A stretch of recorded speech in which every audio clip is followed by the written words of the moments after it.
Ladies and gentlemen, if you're finding Black Ops 7 Zombies to be a little bit more difficult than you were expecting, then this video is for you, because today I've got a ton of pro tips and very interesting things that will help you understand the map better, get better as a player, and little gameplay mechanics that you can take advantage of to really take yourself to the next level. This is not only going to be a combination of really helpful small quests and Easter eggs that you can find within the map that will give you a massive advantage as you're playing, but this is also a lot of just mechanical player tips that will help you survive longer and some interesting things you'll probably want to know. Remember to subscribe to the channel for more Black Ops 7 Zombies, and let's get into it. If you've been struggling in the Ashes of the Damned boss fight, which is absolutely whipping everyone right now, there's a few augments that you can run that are somewhat unexpected but really make a big difference. In particular, I'm going to recommend Equivalent Exchange on Quick Revive, and pair this with a normal ray gun, because if you go down, you can deal enough damage with the ray gun to revive yourself and keep all of your perks. This is really great. Plus, I would also recommend the minor augment for Juggernog, Shake It Off. This occasionally impairs attacks that are landed on you and that deal almost no damage. You'll take literally 1 HP of damage for sometimes a massive hit like a rocket or something like that. Again, it's somewhat RNG dependent, so you cannot always guarantee this, but this could be an absolute lifesaver in clutch situations in the boss fight. If you're using a perkaholic in your game, or you've gone to the Wonder Fizz and have purchased every single perk, make sure that you continue to do these TED trials, because a very good addition they made to this game is that if you complete a TED trial and get a perk, in Black Ops 6 it was useless, right? You couldn't do anything with it. But if you have all of your perks and you complete a TED trial, these are perma perks and will stay on your character forever. So if you die and get revived, you will be able to keep all of these. Perma Quick Revive is great, so is Perma Jug or Stamina Up. It's just worth doing these because this can really, prevent you from taking more downs than you need to. I'm going to show you a couple of free power-up locations around the map of Ashes of the Damned. The first one you can find is a free nuke. This is located in Ashwood just above the bell tower, and you can hit it right here to spawn yourself a free nuke power-up. There is also a free full power power-up, and you can find this one just in the Cosmodrome section over here to the right side. If you look between these gates in this little grate right here, you can see it in the back of this closet. There is also a free insta-kill, and you can also get this on Farm Survival as it is still there. This is up in this, silo at the top here. You can get yourself a free insta-kill power-up, very helpful. And then finally, there's also a free max ammo in the spawn near Janus Towers. If you go into the room where Quick Revive is, it's up here in the ceiling tiles. If you have any gobblegum that give you free perks, right, anything that's not perkaholic, so for example, soda fountain around the house, make sure to use these late, as in after you've gotten a handful of perks already, because the higher the cost increase, the more benefit you get by obtaining a free perk. So if you have soda fountain, make sure to pop it once you're getting close to the end of your list and you almost have all of them, because it saves you a ton of money. You can do the same thing with on the house as well. Helpful little gameplay tip for Xursas, because the bear enemies are absolutely wild. Mangler cannons decimate these. Now, they're not always the easiest thing to get. You kind of have to go out of your way to get these sometimes, but they will absolutely destroy Xursas pretty much any time. Now, let's talk about another gameplay-centric tip. So, Black Ops 7 introduced a mechanic to where you can combat roll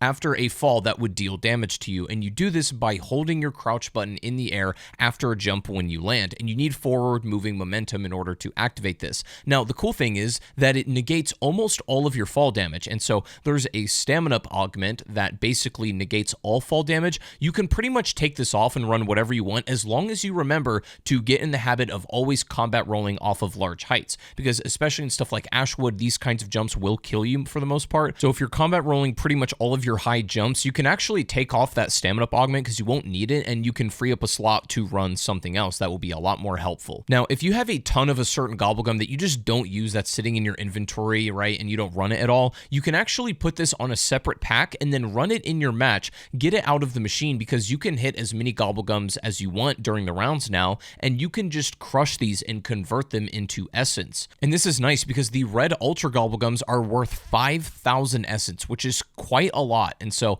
this is actually a decent way to get points if you just need a little bit more, maybe to buy your next perk or pack Pack-a-Punch tier or something like that. If you want to keep the rounds low, this is really nice to also like recycle old gums that you're just never going to use. There are some helpful skill jumps you can do in farm survival if you're playing a lot of this map and grinding camos. You can actually jump from this hay bale straight into the window that leads to Pack-a-Punch, and instead of running all the way around here in the house to get to the top where the Wonder Fizz is, you can actually just jump through this corner and get immediately into the house. It's a huge shortcut. Next up is a really helpful tip you can do in the early game of Ashes of the Damned or even on farm survival. Now, I'm sure many of you know about these plants that are on the ground where you can grab this like spray and then you can spray the thing and defend it and it'll give you some rewards. But what you may not know is if you use the toxic growth field upgrade on the plant as it's growing, it will not only grow significantly faster, but you will get much better rewards as well. I've gotten ray guns out of this. I've gotten, purple ether tools and everything. You can get Pack-a-Punch crystals.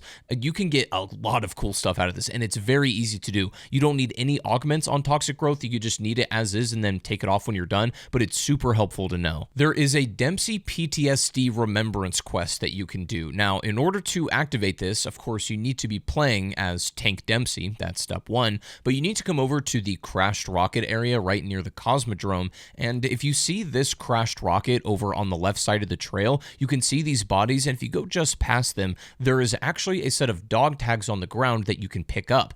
If you're playing as Dempsey, this will take you into a small playable level in which you'll understand a little bit more about his backstory. So it's not only really cool from a narrative perspective, but you'll also get some rewards for doing this as well. Would highly recommend it if anybody's playing Dempsey in your game, and you do get an achievement for it, which is cool. Another thing you can do in the boss fight of Ashes of the Damned, if you're still struggling, is run the Wisp Tea augment that allows the fox to revive you occasionally. So if it's active and it's out and you go down, this can act as another self-revive. This is a very helpful augment that is extraordinarily slept on, so give this a try if you're still having trouble with this one, and it should help out quite a bit. In Ashes of the Damned, you can get free perks by mixing up some ingredients in the little sody machine over here in the diner. Now, there are a ton of different recipes and ingredients for certain perks. Keep in mind, though, you can only do pretty much one per player during a match, and it's not always the most helpful Easter egg, as you only get one free perk, and you do kind of have to go out of your way to get 3 different ingredients, but